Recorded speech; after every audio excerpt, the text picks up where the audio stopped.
Jajaran Satintel Kapolresta Palembang berhasil meringkus SS, FE, AY, dan IW. Keempatnya merupakan komplotan pencuri besi Light Rail Transit atau LRT Zona 4 yang berada di Simpang 4 Rumah Sakit Caritas Palembang.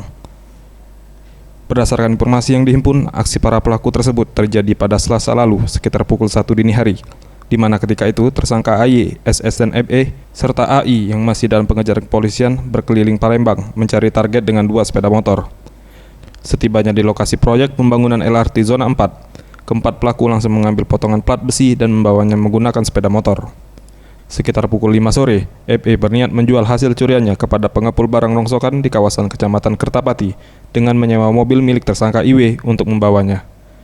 Namun dalam perjalanan, kedua tersangka dihentikan oleh anggota Satintel Kapolresta Palembang yang melakukan penangkapan. FE terpaksa dilumpuhkan lantaran mencoba kabur. Kapolresta Palembang, Kombes Pol Wahyu Bintono Haribawono melalui Kasat Intelkam Kompol Budi Santoso membenarkan pihaknya telah menangkap 4 tersangka pencurian besi bangunan LRT. Sementara itu, tersangka FE mengatakan sudah 10 kali mencuri potongan plat di proyek pembangunan LRT dan uangnya ia gunakan untuk makan sehari-hari. 10 kali kan? 10 kali kan? Di mana Pak? Yang di mana Pak? Zona mana Pak? Di depan kayak Mansur, Sekali, kali gitu. udah di depan jaksa. Di mana? Jaksa. Iya, Terus? udah di mana? Di depan apa? Tim Liputan Sriwijaya TV.